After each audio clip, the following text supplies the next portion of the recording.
Welcome to Round 5 of the Parenting Roundabout podcast for the week of June 17th. I'm Nicole and I'm here with Terri Morrow. Hello. And Catherine Haleko. Hi. Today we're taking a break from talking and complaining and obsessing, and instead shouting out things that other people are doing that we think you'll find as useful or as enjoyable as we do. We call this our Roundabout Roundup. So Catherine, looks like you've got something for us here. Yeah, we had a publisher sent us a book to check out, and so I thought I'd mention it. It's called "Oh Crap, I Have a Toddler," and it's the author. Her first book was called "Oh Crap, Potty Training." It's the Oh Crap series, apparently. Yes, she expanded to "Oh Crap, I Have a Toddler," and it's a little bit misleading because.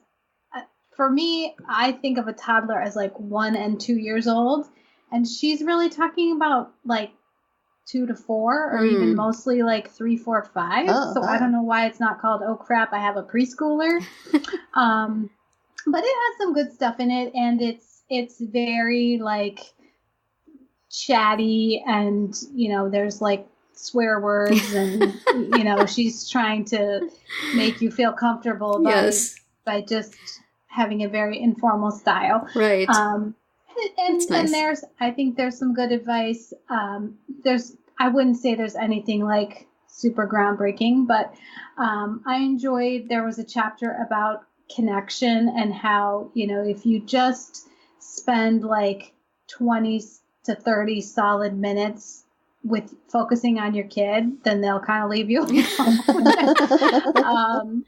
Which I think is true. I do. And, she gave examples of things you could do, but she also gave you how to get out of it, like how to bring it to a graceful close. That's which nice. I thought was pretty clever. Yes.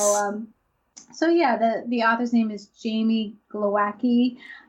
She is a social worker and kind of a coach and consultant for parents. And again, it's called "Oh Crap, I Have a Toddler."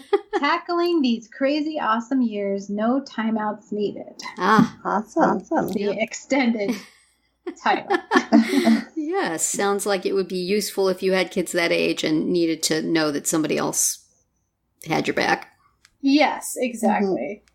Although, that age is a question that I have, but yeah. Overall, I think it is helpful. Cool. How about you, Terri? What have you got? Yeah, I just wanted to shout out the Special Olympics New Jersey. It'll be about 2 weeks ago now by the time you're listening to this, that my family went to the College of New Jersey in Ewing for the Special Olympics New Jersey Summer Games. This is something we've been doing every summer to watch my son compete for about maybe 5 or 6 years now. And it's a really fun thing that he gets to go on a bus with his team and stays in dorms there at the college with his teammates. We go and spend the day with them, and then we go stay at a hotel for 2 nights. And it's just the most friendly and welcoming and good-spirited gathering of large numbers of people that I can imagine. It's, not just in terms of the, disability awareness and acceptance is wonderful. I'm just talking about moms and dads being there and not having to worry that somebody's going to misunderstand your kid. And also just, if you're standing up to watch something, the person behind you is not going to make a crack. And if you're, trying to step in front of something for somebody, you apologize, the other person apologizes. Everybody is just really, really nice. It's such a pleasant way to spend a weekend with a large group of people, just knowing that everybody's happy to be there and in a pretty good mood. We had a great time. I also mentioned on Facebook the large number of just amazingly adorable dogs that were present. Lots of service dogs, lots of police dogs. Every time I turned a corner, there was a cool dog just looking like, hey, look at me. I look pretty great, don't I? And you can't pet them because they're working, but, I gave them all virtual pats on the head because they were just so many good-looking dogs. And it was hot, and I felt bad for them, but they seemed just completely down with it, like, just here doing my thing. Professionals. So they're professionals. Absolutely. They do not complain. So the only downside of the weekend for me was that I was cavalier about my need for sunscreen, which was way more than I thought, which was none. I used none, and then I came home all feeling great, and then the next day I was red and swollen and blistery and gross. So I am paying for it now, but the weekend was wonderful, and I was interested that there was a lot of, at least in terms of t-shirts, a lot of talk about inclusion. So that was... Send me a picture. Yes, there was the t-shirt that all the different... each county in New Jersey gets a different, or sometimes the smaller counties are grouped together, but each group gets a different colored t-shirt, but it's all the same t-shirt. On the back it said choose to include. And there was, I think, the t-shirts the volunteers were wearing all had something about inclusion on the back. So that was new. I don't remember seeing that before. No, they so just actually need to do it, right? Yes. Well, that is exactly it. The one thing I've always felt about Special Olympics is that it was not inclusive at all. Right. That you had all these athletes with disabilities and you had all these volunteers without disabilities. And it was very much a here, let me guide you to where you need to go sort of relationship. Yes. So they have been doing more and more of unified sports.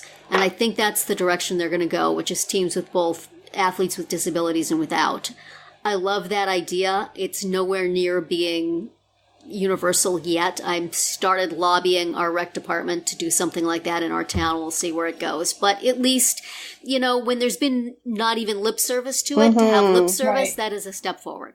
So I'm celebrating that, and I hope it keeps going and going. If it's only t-shirts 5 years from now, then we got a problem. But t-shirts are better than nothing. And so I follow a lady by the name of Emily McDowell, McDowell, and then there's a little underline after her name, on Instagram, and she also has a website, emilymcdowell.com, and she brands herself as cards and gifts for the relationships we really have. So she is obviously the creator of the cards, and I believe she's also the artist of them as well, I want to say. But they are basically, these are cards for things that we really want to say in our life. For example, here's a card that you can give to your significant other, and it reads, "There is nobody else I'd rather lie in bed and look at my phone next to." She's got another one here for Father's Day, since Father's Day, well, it will have passed by the time this airs, but, and it says, "I love you, Dad, but we don't have to talk about that." So she's got a great selection of cards, and then she also has little products like little bags, purses, and kind of accessories, and so she's fun to follow and has some great products, and I've got my eye on one of them that I'd like to send my cousin, but I can't give you the quote, the entire quote. It's this little purse, and it's got a, not a purse, it's kind of like an accessory bag or something that you put something in. And it says, "The last of my remaining F." You can keep, what was the tote bag that you got in Australia? With the sheep on it or something? Oh, yeah, the big merino. Yeah, it can go with that. Exactly.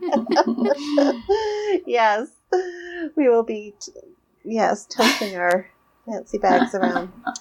So emilymcdowell.com is fun. And she's on Instagram.